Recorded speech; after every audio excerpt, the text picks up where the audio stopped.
Today we will be touching on topics such as high school romance, friendship, possessiveness, and biting? What the heck? Hey guys, I'm Kaze, if you don't know me, and today we will be speaking on my thoughts of the high school rom-com anime Horimiya. I really like Shin for more of his comedic relief. Like, the notable times I remember him is Season 2, Episode 1, when Miyamoto and Sengoku get out of swimming and Yasuda is making some crazy comments.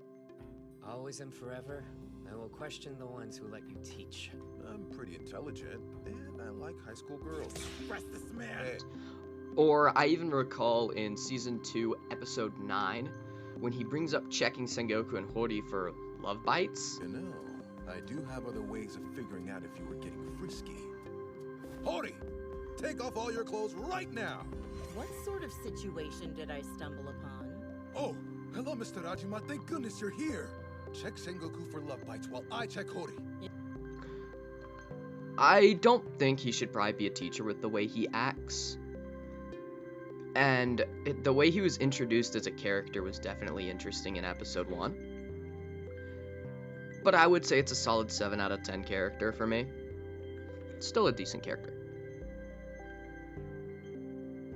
Toru Ishikawa is a character I actually really like. On my first watch, I didn't like it as much, but through the 2-3 times I've rewatched this and the edits I've seen on stuff like Instagram, I thought he was a really neat character. I really liked the moments where he tried to help Miyamoto hide his tattoos. Are we kidding? Yes! Take off your sweater! No, he's gonna find out!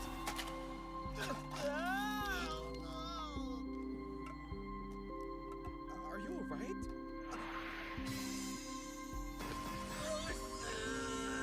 That's so warm.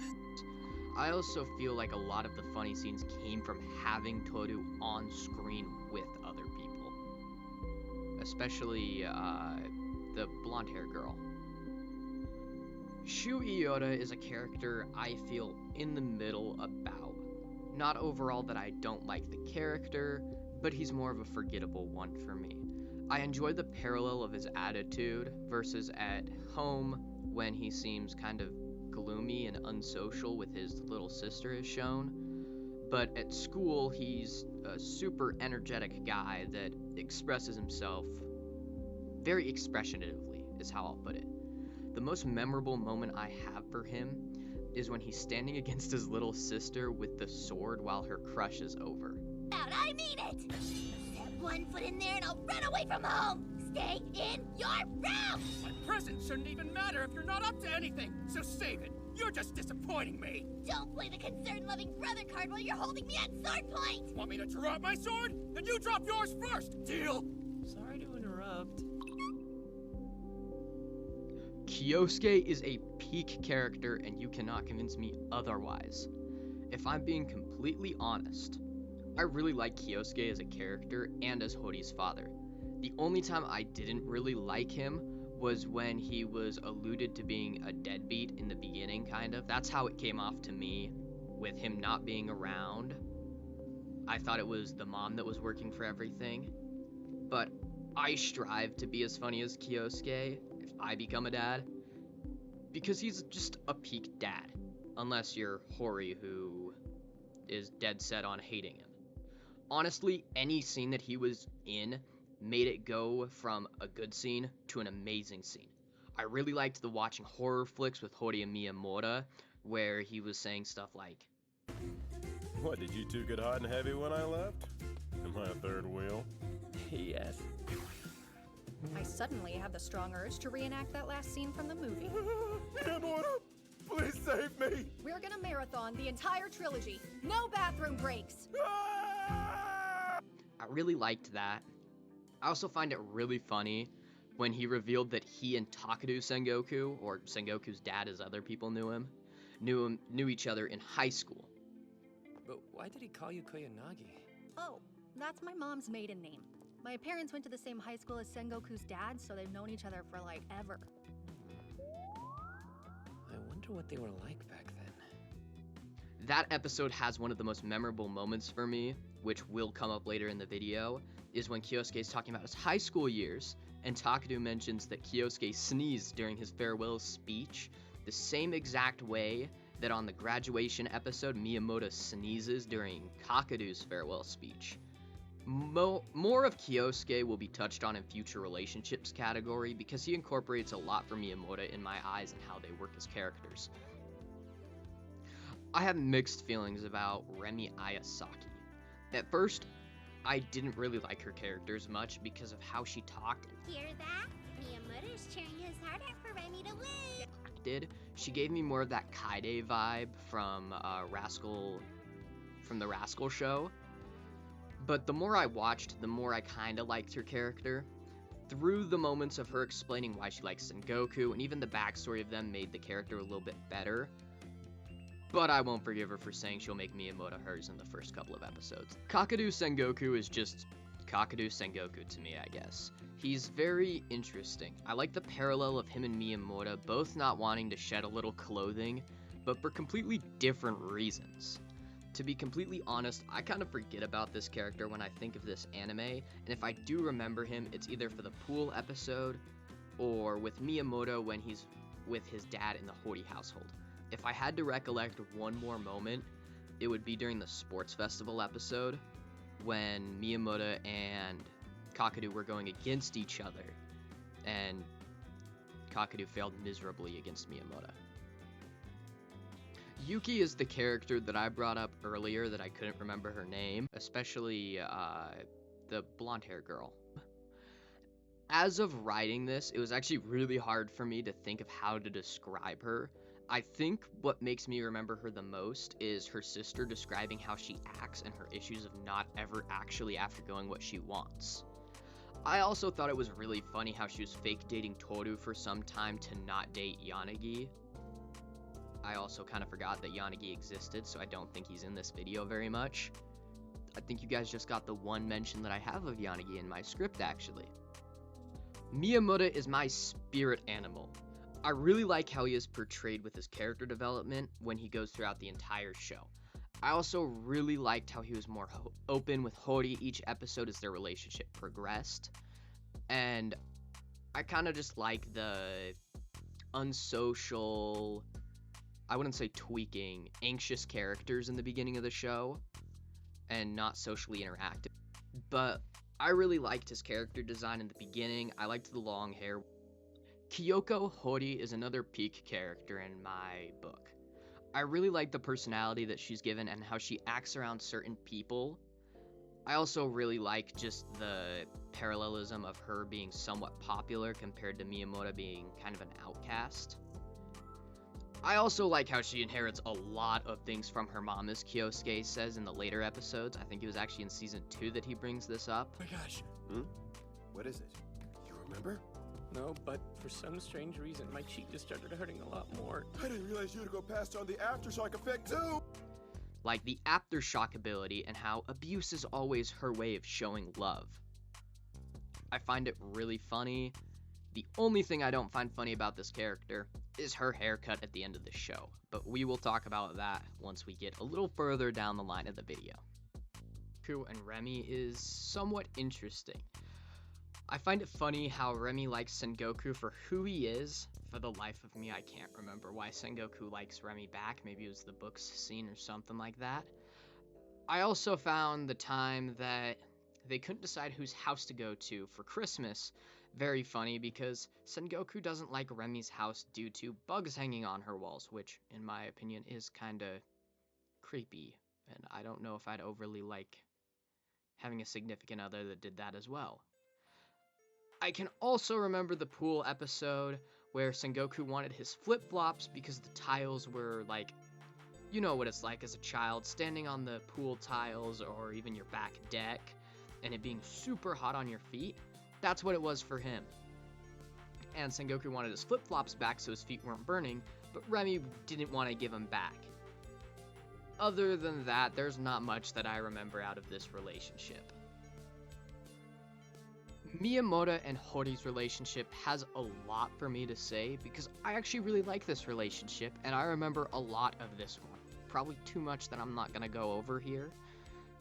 But I'm going to start with how they meet. I really like how it starts with Miyamoto meeting Hori's little brother Sota after he fell down. I enjoy seeing their relationship progress through the first couple of episodes, from not really caring if they dated to how they wanted to date, they needed to date. I also like the overall family relationship with Hori's to Miyamoto, because it's a really nice dynamic how the whole family likes him, especially Kyosuke. Kyosuke is really likable with Miyamoto. He really likes Miyamoto.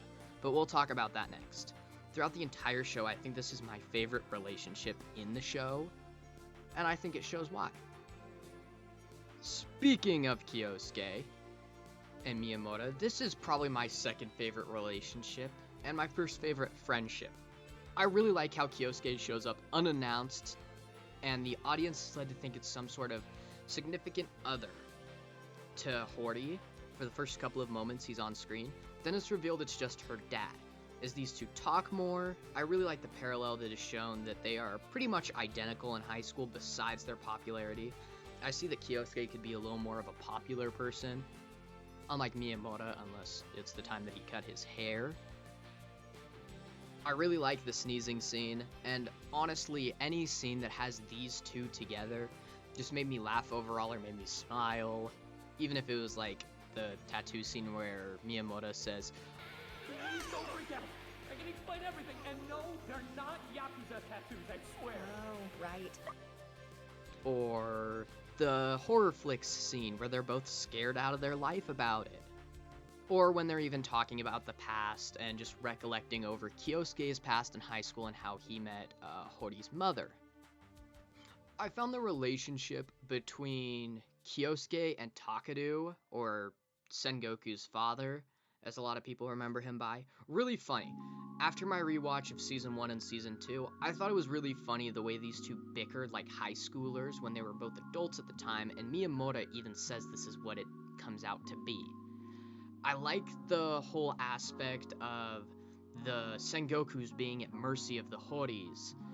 And the thing that I found the funniest about this relationship was somehow poor Sengoku got the conversation flipped on him that he doesn't need to be dating. He just needs to focus on grades. And it's not that he doesn't want a girlfriend, it's that he just doesn't have time.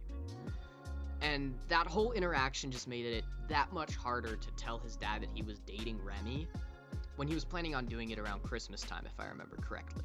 Next, we get to the student council. Surprisingly, I'm unfazed by this group. I don't really like how they're portrayed. Yeah, later in the show it gets a little bit better, but I feel it's a super simplistic group. I feel like they're not shown enough as the student council, and I feel it's also very revolving around the tasks they do, like opening a window and leaving. And yes, I'm talking about Remy specifically. That's like the only job I think I saw her do, besides get mad at Hori for not turning in the paper when she dropped it and negligently didn't care. But in all fairness, I can't say how student friend groups are. Now that I think about it, I don't really know anything about my school's student council. I remember the middle school one, but my high school student council, I feel like, comes up once a year, and it's literally just elections on a slideshow that we're told, go to your Google Classroom and vote for who you want to be president. And then we never hear about him again. Now we hit the final relationship group, I guess we'll call it. The big friend group, the overlapping, like where all of them are together. This is the type of friend group that you imagine you'll have in your high school life, which you usually will if you're a fairly social person. Even if you're unsocial, you'll have a friend group like this, hopefully from middle school or elementary school. I really enjoyed majority of the moments that this group is in its full.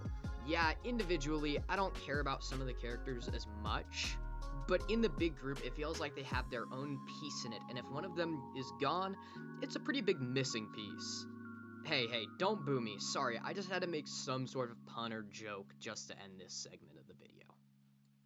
Now we get to goofy / personal favorite scenes that I really like, or moments that when I think of this anime or it gets brought up in a conversation between me and my friend that watched it, these are scenes I think of. And just to pre-warn you guys, these are not in a specific order. These are just scenes I remember when Horimiya gets brought up in a conversation, or if I remember this anime. We'll start with my least favorite scene. I think a lot of people would agree with this after seeing the ending of this anime. It's of course the ending with the haircuts. I just don't like this scene a lot. I really liked Miyamoto's. I was fine with his semi-short hair. I was fine with his long hair. It looked really nice to me. And Hori cutting her hair super short, which wasn't her fault, kind of ticked me off. And then Miyamoto doing it, I get it was for the ending. It was for the relationship. But I don't like it. I don't like the haircut. It makes them look weird. I want their old haircuts back. And yeah, I think the only thing that came out of this scene that was slightly funny to me, or that I remembered, was Kyosuke's remark to them cutting their hair, which was him saying, "Oh, did she dump you? Did you guys break up or something?" The first scene I'm gonna bring up in this segment that I actually really liked was when Yasuda said, "Freak nasty hoo hoo ha ha." I always remember this scene because it's super funny out of context. If you just like send it to your friend group in a group chat when something out of context is being said, I find it really funny. Second, this is one of the aspects that made me start this anime, was I got an edit of this with English dub, because I'm a dub enjoyer, of him saying this, and my other big anime friend telling me to watch this because I like More Than a Married Couple But Not Lovers. It is a big overarching scheme that finally got me to watch this anime. The next scene that I will bring up, this is going to be a short one, is Hori getting mad at Miyamoto. And the main reason I have this here and I really think of this scene is because it's the cover to one of my Spotify playlists. That like I find a bunch of like edits of romcom animes, and I take songs from those and put them in this playlist, and that's the picture of it. It used to be of Akari and Jiru, but I since changed it since I watched Horimiya. Another amount of scenes I really liked was anything that included Miyamoto. I really liked Miyamoto as a character. He's definitely my favorite character, and I think I've reiterated enough to you that he's my favorite character. And in the majority of all the scenes, I find it really funny, especially the sneezing one, or when he drops Toru's soda. Unless it's the haircut scene. That's the only scene that I don't like Miyamoto in. Now, I also really enjoy anything that has the combination of Kyosuke and Miyamoto. Anything with these two exponentially makes the scene better. From the beginning, when they take the bath together, and Miyamoto is trying to explain his tattoos to Kyosuke on how they aren't Yakuza tattoos, and Kyosuke explaining to Miyamoto how Hori inherited a bunch of her mom's traits, like the abuse is her form of love, which I've already mentioned in this video. I also really recollect the Horis and Sengokus at the Hori household. I really like this scene a lot. From how Sengoku wants to tell his dad how he's dating someone, and this whole scene makes it harder for him to do so. I also really like that it's said that Sengokus are at the mercy of the Horis. The last thing that really remembers this scene for me is how both Miyamoto and Kyosuke sneezed during their student council president's farewell speech to end the show. I really like the scenes where Miyamoto and Hori are talking about her degrading kink, if that's what we'll call it. It's really funny, and I like how Miyamoto tries to go along with it, but it's too hard for him because Miyamoto is just that type of guy. He's super nice, and he doesn't like degrading Hori, when Hori is like super into it and wants it. That sounded really wrong. Wait a minute. The final scene that I'm going to bring up here, out of the countless scenes that I do like, is the Kyosuke and Hori at graduation. That graduation scene was just funny overall. I like how he showed up for Miyamoto as well, and not only his daughter. But I also like how Hori is pushing her own dad around, saying, "Why would you come here? Why would you be here? Don't you have somewhere else to be?" And like she's trying to exclaim to Miyamoto, "Don't you need to go with your parents?" "No, my parents already showed up." And I just think it's an overall really funny scene. To end this video, overall, I really like this anime. From the relationships, to the goofy moments, to how everyone bonds. It just makes the show overall really enjoyable. It makes me want to come back when I just need something to watch, like if I'm late at night and I can't fall asleep. Through the story and how much I watch this, I would say this is my third favorite anime as of the time of recording this. Solid 9 out of 10 anime for me. If you enjoyed the content and would like to see more, or even you want me to watch your own favorite anime, please like and subscribe. Later, guys.